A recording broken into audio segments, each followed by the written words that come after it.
So here's why I recommend getting outside capital. Okay, so I started raising money for my first startup where I was a founder. I had no idea what I was doing. But that's the beauty. I don't know about you, but I love being an amateur. I love learning. That was a pretty hard place to be an amateur. Be a pro if you can. So when I'm giving you other pro tips. So when I started raising money, I thought that you had a few conversations and then you got capital. My goal was to raise about $5 million bucks. It took me 497 pitches to get that. Now here's why. Some of the things were related to my business, the team structure, the market and how it was articulated, and then how the deal was structured. It took almost a year, over a year, to figure out those elements.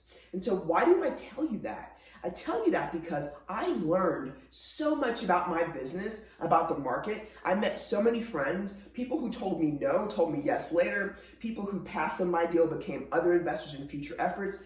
Guys, the process of pitching your company and telling your story to very smart and successful people, it not only makes you resilient and love rejection because it is what it is and you go get that no when you have to, but it also allows you to bounce back and ask yourself, well, that was a really good question. I hadn't thought about that. You're actually getting free consultation and advice. So at the end of the day, getting outsiders to look at your business and evaluate it, it allows you, especially if they're good and they're smart.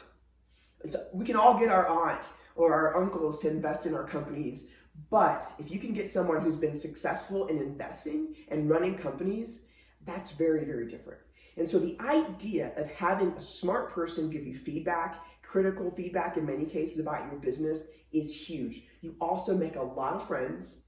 And then third, you're able to go back to these folks in the future for future investment opportunities, because a no is not always a no. It's a maybe or it's a future yes. And so that's a critical part, is you actually get different skills. I mean, imagine, I love basketball, and today was a really sad day for the country, the world, basketball. Kobe Bryant transitioned today. So I'm filming this on the heels of a really, sad event, but, Mamba mindset, right? So that's kind of what we're doing here today. But if you were Kobe Bryant, if you were LeBron James, or if you were Steph Curry, how many three-point shots would you make? You'd make thousands of them. So as entrepreneurs, why would we want to have that first meeting be a yes? That means we're not shooting high enough. That means we're too close to the rim.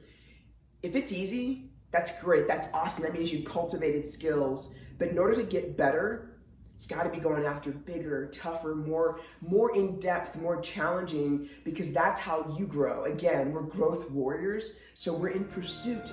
We're in aspiration of our growth.